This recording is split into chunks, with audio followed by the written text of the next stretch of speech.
Black Phillip with Patrice. We have a special piece of amoeba here today, a little smushy, and it's the lovely Jimmy Norton. Everybody, no gig today, Jimmy? No fucking Schenectady? No fucking Alaska? No shitty town somewhere you're performing in? I was in a little town called Aspen, doing that silly festival. Oh, fuck that festival. I flew home a day early because we have someone from Sabbath calling in Monday morning, and I was panicking I'd get caught in the snow. So Ope called me and said you were doing your show. Sabbath, so what, Black Sabbath? Yeah. Oh, good for you. He flew in a day early because he knew you were on the radio by yourself. Why am I letting him get away with that? Hey, I just came down here to support my buddy Patrice. What a worm! What a hunk of shit Jimmy Norton is. That was Why don't the you come absolute down here and truth. support me when I'm on in the morning and you're not on? Because I don't like you. No, I didn't. I actually. What a dick. That's not true. Oh, no, that's not true. I didn't. You said to me, bro, I'm pulling up to the studio and I'm in a cab. Patrice is doing a show tonight. He did call me when I was in a cab. No, I over did here, in a cab. Yeah, What's this fuck with you? Yeah, right. You should go to the phones, though, man. Yeah, I am. We're going to go to number 4. We're going to go to Dino. No, not Dino. Sorry, Dino. We're going to number 5. We're going to Ryan in Nevada. Oh. Ryan?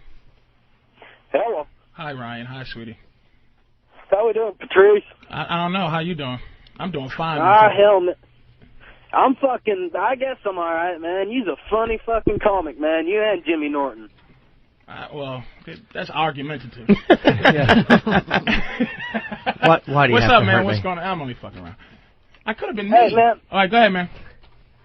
I've been fucking with my chick for about a year, and fucking, shit just fucking picked up a new job driving truck and shit. Right. And fucking, my chick just fucking tripped out on me. I mean, she's just fucking totally fucking backing out, dude. On what level? I don't know what the fuck to do. She's tripping out on what level is she tripping out?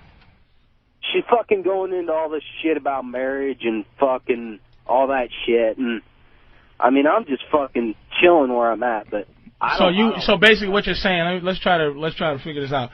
You're saying that this is classic, is you're happy in this situation that you're in with this girl. You're happy at the level it's moving. She's kind of your girlfriend. You consider your girlfriend? Yeah. Okay, so she's like, you've given that girlfriend title. You've probably been with her long enough for her to feel comfortable enough to put pressure on you to get married.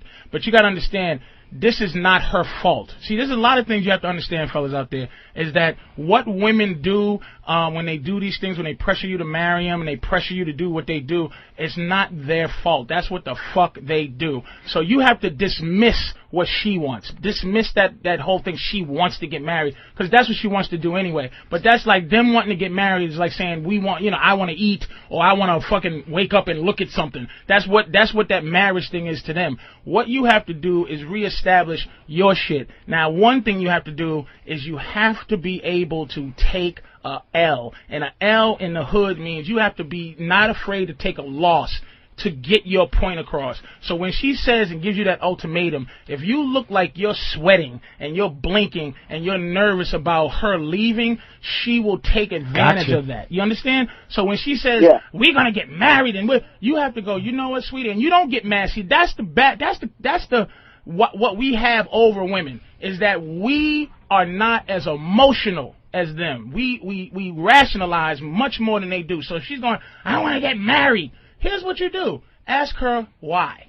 You understand what I'm saying? And she'll go just like this. Because she never had to think of the second option. That's your job, is to give them a second option to think. Well, I want to get married. Why? Because, why does she say she wants to get married? It's just, she's a Mormon girl. I mean, I was raised that shit growing up, but, I mean, fuck, that ain't my thing. I'm just a fucking redneck, beer-drinking, goofy son of a bitch. Right, who has and she was down for that, like, how long ago when you first met? She's like, I'm a redneck and down for drinking too. Fucking, Ryan, I love you and I'll do anything you do, right? And now she's switching up a little bit, right? No, man. She was brought up that fucking drinking was bad and all that shit. And I mean, I was brought up that way, but I mean, I came to the fucking point that, you know what? If I want to go have a fucking beer with my bros, I'm going to have a fucking beer. Yeah. I mean, she don't want to do nothing that, I mean, I fucking gave ample shit, took her to concerts that she wanted to see, went places, but the minute I fucking started talking about, you know, going out hunting or fucking camping, fishing, right, she just kind of got this fucking pissed off look like, well, what the fuck do you want me to do? Go with you? Well, why do you think she wants to marry you, besides the fact that you're obviously very well spoken? Oh, yeah. That's just a religion, man. She's freaking 19. I mean, the Mormon religion, dude, they want to be She's married 19. by the time they're fucking 20 and popping kids. Hold on. Ryan, how old are you? I'm 25.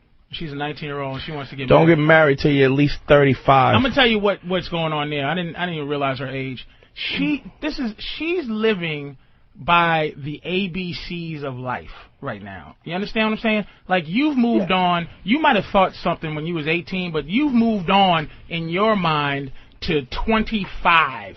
You understand? She's still at the age. She's still thinking that she needs to get married. You got to understand. Fuck talking about her, Ryan. You have to change how you approach her, not how she approaches you. She's right on schedule. She's a goofy fucking right out of high school, or I don't know. She's right out of 8th grade. Whatever. But you gotta understand. Man, not that young, bro. She's doing what she's supposed to do. doing what she's supposed to do. She's supposed to do. You have to not get emotional with her. It has to not be stop having negotiations with her. Stop trying to give her things to make her happy so that she lets you go out to fucking hunt and lets you go out to drink. You have to say, look, sweetie, this is how it is. And you have to be ready for her to walk out of your life, Ryan. That is, you ever see that movie Heat? Don't get involved with something you can't walk out in less than 30 seconds.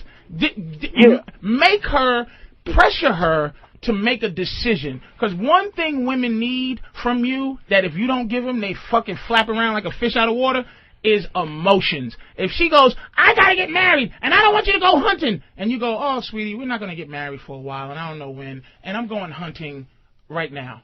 I'll see you later. Yeah. You don't have to be here if you don't want. Kiss her on the cheek and be really cold, because now her emotions have to eat on themselves. You understand what I'm saying? So let her emotion eat her own soul up and have you just, then she'll think of another option, because basically she's not walking out your life unless you're crushed. Women don't leave unless you're fucking completely they have to matter. Exactly. They never walk out if you're indifferent on the couch. Never. If you go, goodbye, nice talking to you, I love you, but you have to live your life, that bitch will not, she won't take a step. And she's 19. Trust me. She don't even have the tools. Yeah, but she's Mormon and about it. Thanks, Ryan, man. Just try that. Just make sure that you put the pressure on her to make her own decisions. Don't let her make you be an asshole so that she can be comfortable enough to hate you. Do you understand what I'm saying? Don't let her force you to hit her or something, and now she can hate you and tell all her friends you're a wife beater and a this, that, and the other, and then she can feed off her own hatred towards you and exist. But if you're a nice guy about it and you tell her to get the fuck out your face, but you say it in an indifferent way, she has nothing to eat. So she has to come for you for some nourishment, emotional nourishment. All right, Ryan? All right, see you later. Hey, thanks, man. All right, we're gonna go to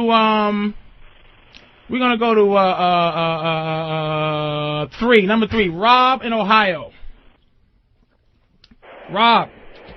Yeah, what's up, Patrice? What's going on, man? What's up? Thanks. Hey, listen. All right, backstory will be quick. Been married 4 years. My wife hasn't blown me since we've been married. She gives me sex maybe once a month. I'm on a bachelor party in another city. Do I have a legitimate beef to get some ass tonight? Even if she is fucking you every night. What's his name? It's Rob. Rob, this is Dante. Yeah. Nothing helps a marriage more than cheating. Nothing makes it easier, because whenever you're cheating, there's nothing that she can say that would upset you after you get home. Nothing. I'm just thinking, you know, That's get a little good head or point. And the something guilt like you that. feel will cause Love you to do shit around the house that you never would have done. You'll cut the grass, you'll paint the living room, you'll do what she wants you to do because you're Oh, guilty. yeah. Let me tell you something, Rob. Let me tell you something Definitely about this situation, cheating. Is you got to understand that, first of all, think to yourself why have you ever cheated on her before? No. All right. Jesus. No. Think to yourself, Wow. why don't you cheat on her now? Fuck, why don't you cheat on her? Because that's some fucking magical shit women invented. Because you know we're not cheating. Wait a minute, Kevin. Just real quick, why do you stay faithful to her? What's your reason? I'm pathetic. No. It's fear. It's fear. Why do you stay? Why don't you go get side pussy? Why don't you? Just why? In your own for What your about own, her? Why is she only happy with sex once a month? Because I mean, Is it a chore? Bait and switch. Go ahead. She used to put out all the time before we got married, and all that stuff. And then as soon as we got married, she found Jesus, and she doesn't do it anymore. Oh, she found Jesus. Okay. That's an excuse. Yeah, that's an excuse. Listen, dude. Let me explain what happened to you. This is a sad thing, and sometimes you have to face the truth. And I think pathetic was the right word. But we all get pathetic until you get that gene in you where you just want to be a pimp and want to be happy. You have to say to yourself, okay, look, you can't love a woman like a woman loves you. You cannot give energy to her the same way she gives it to you. You can't go booby bear. You can't hold her hand because she's holding yours. It's a distance thing. You have to, if she loves Jesus, okay, and no offense to God, but you put pressure on her to love you as much as she loves God, okay? God, she's loving Jesus. He's a entity. Like, you can't see him, but something's there for making her chase Jesus. That's what she's doing. You got to make her chase you. Do you understand? Stay gone for a couple of days. Fucking have other things to do besides worry about how much she loves you and you love her. You got to get a life, dude. You don't have a life. If you're worried about going to a bachelor party where fucking is like you're supposed to fuck, and you're like, what am I going to do? You're rationalizing cheating. But you know what? Don't do it. If it's righteous, there's a righteous fuck and there's a dishonest fuck. Now, if you fucking somebody at this bachelor party dishonestly, meaning you're just doing as it a result, as a payback. As payback? A tit for tat. And you got to want to do it. If you want to do it, just a fucking. You just got to be, the desire is organic and honest. Yes.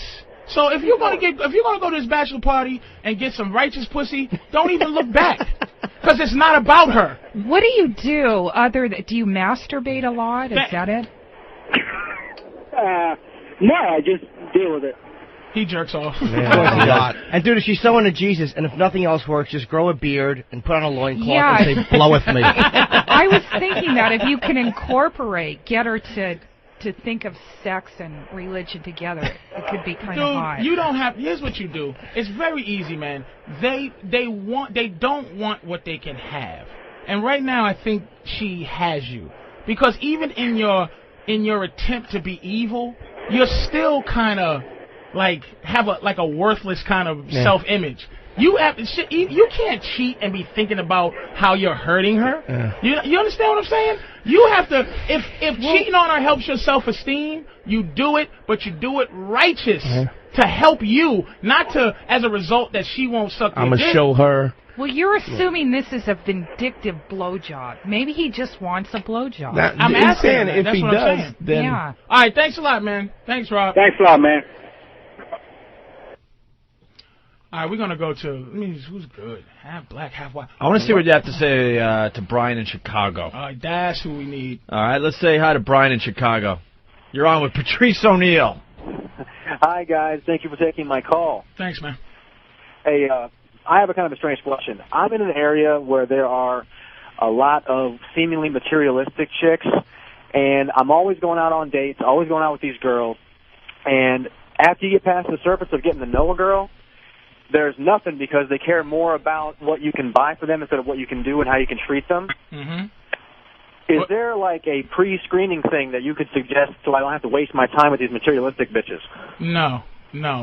This is, again, introduce options. You got to understand that essentially that most loser women, all they have to barter is their pussy. They don't have anything else. Men have so many other things to barter when it comes to the sex game and the relationship game. Like when... You got to understand when, again, it's not their fault. Never look at it as like their fault because they all do it. So it has to be some type of nature involved. When you walk up the street, man, if you're an ugly motherfucker, hunchback, and you walking with some type of like fucking swagger, a woman can look at you and everybody could be laughing and going, look at this hunchback motherfucker. But like that somebody hump, might go, about that hump is sexy. With a hunchback, look at hold on. How can this motherfucker with a hunchback look like he should be fucking me? We have there's other things that make us attractive to women. Initially, there's only one thing that makes them attractive to us, and that's fucking them.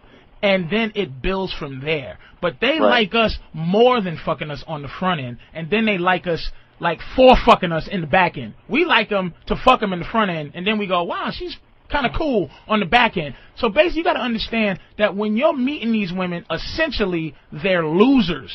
Do you feel what I'm saying? That she has to get something out of her pussy, dude. She has to get dinner. She has to get a movie. How can she function if she doesn't get something out of what she has?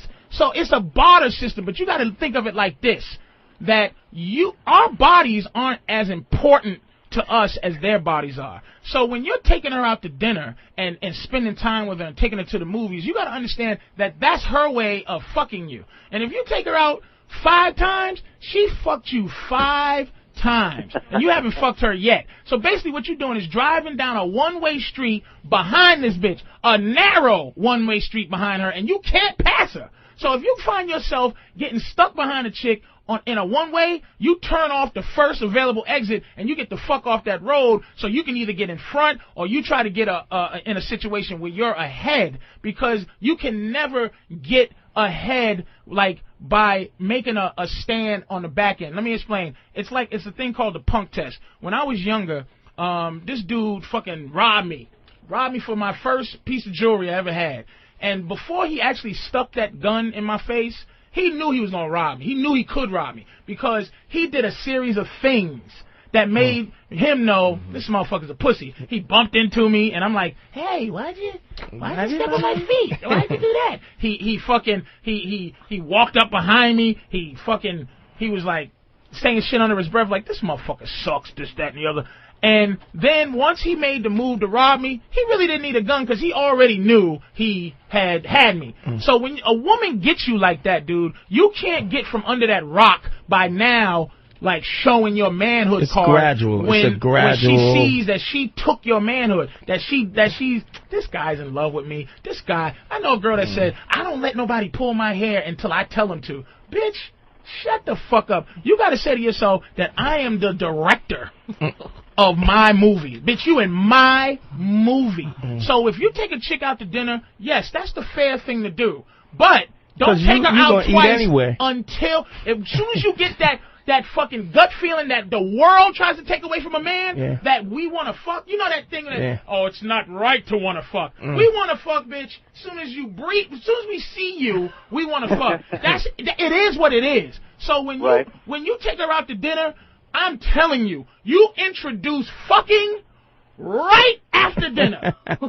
You fucking go, hey man, hey, so you say something dirty like, you really got some nice fucking titties, and give her the option to leave or stay, but you always put another option. Don't let them fuck you, because dinner, movie time is fucking you. And are you a whore? You can't let a woman whore out your time. You understand what I'm saying? Right. So let her know that if I'm giving for her, she's got to give for me right back. No, it's not like you got to. Right. It's not. She's going to try and gradually take your manhood by small steps, and then before you know it, you're sitting in the shoe store carrying her bags. You gotta first up front decide what you want out of this, and if what you want is sex, then that has to be obvious that's Right. what you want. And if that's not what she wants, fine. There will be somebody else, especially if you're in a situation where there are material women around you. I would assume that you're doing pretty well financially yourself. Is that correct? I'm doing okay. I could be doing better. So that's why you're around these women and they're attracted to you in the first place. So if you're looking for sex, you have to put that out up front, because she will do small little steps to take your manhood in the interim. Right. I want to ask you this: Where are you meeting these women? Everywhere. It's everywhere, because the area that I'm in and what I do for a living. What do you do? Well, I work for a nonprofit agency. Oh, okay. And are you fucking Katrina victims? Give somebody a trailer. But with what I do, it's where I'm at the gym, out in public. It's everywhere. It's not like I'm looking at one specific place. And you're in Chicago, right? Yes. Oh, okay. Well, Kevin, you funny. Kathleen, what the? What are you trying to get? There are people where his gym is. I don't know or whatever, but there are women that specifically go out to meet a guy that makes X amount of dollars. And so you're trying to say how she's asking? Are you like some metrosexual motherfucking, a guy better looking than bitches? And whatever. Go to a different gym or meet women elsewhere. You're still gonna get the same. Fundamentally, it's the nature of them to bitch you up. That always happens. The degree may be different from the gym to gold digging chicks, but it's all about bitching you up. And it's not. And it's organic. Exactly. That's the thing you have to keep in your head, man. You cannot be angry at how they do it with such ease, man. Your manhood, it's like brushing your teeth. Exactly. It's constantly under siege, and you can't be mad at them. It's like being mad at a fucking snake for biting you. If you got a rattlesnake in your hand, you're like, this rattlesnake is the shit, and it bites you, you can't be mad at the motherfucker. You just have to go, shit, it's a snake. Women have to do certain things. They look at loser women. That analogy. It is what it is, Pumpkin. Any woman, her initial thing, if she doesn't have any guidance to think differently, is that she has to get something out of her pussy, because they haven't developed. This is why, going back to that other caller, why they force you to marry them, because it's like Dracula trying to eat dinner with you real fast before 5 a.m. comes. You understand? Okay. That's a bitch. She want to get married before she starts to melt from the sun. I had enough. It's coming up. You got to understand that that's what I want to get married. I got to get this motherfucker so that I have an excuse not to have to be bigger than my vagina. If you make her stretch out that courtship, she's going to have to force herself to be bigger than her vagina. And some women don't know how to do that. Some women don't know how to be. Look, tell a bitch. Here's what you tell her. Look, baby. Look, I don't just want pussy. I don't want pussy. Just want it unless. That's all. I don't all. It says I don't. That's not all I want unless that's all you got. Do you understand? You got to make her understand, right? Women have to understand that pussy is like, it's the wheels on the car. You understand? Like if you have a Beamer and you have a Benz and you go out and you look at both of them, 2007 Benz, 2007 Beamer, you look at them both, and if the salesman comes up and goes, "Hey, how are you? Listen, I have a wonderful car here," and you go, "Well, what's some of the features of the car? Why should I buy it?" "'Cause it has wheels." What? Nigga, that's what a pussy is. You gotta let a bitch know that, look, I'm gonna tell you something. I wanna fuck you. You stop trying to hide that we wanna fuck. That's the problem we're having, fellas. We wanna fuck anyway. It's like drinking water when you're thirsty. Pussy, it's not as important as everyone makes it. You understand what I'm saying? And she clearly is not doing you a favor by fucking you. That is not a gift. You ever have women go, I let you eat my pussy. What? You let me eat your what? I just performed that fucking surgery. I just performed. Exactly. It was a favor my neck to is me. cramped up, my tongue is numb, and you did me a favor. I fucking put my face in that disaster area for a half hour and pretended that your asshole didn't stink, and all of a sudden you're a good gal for letting me. Well, thank you. Huckleberry. Hey, thanks for calling, man. Thanks, Brian. We'll take another break. We'll be back. A lot of phone.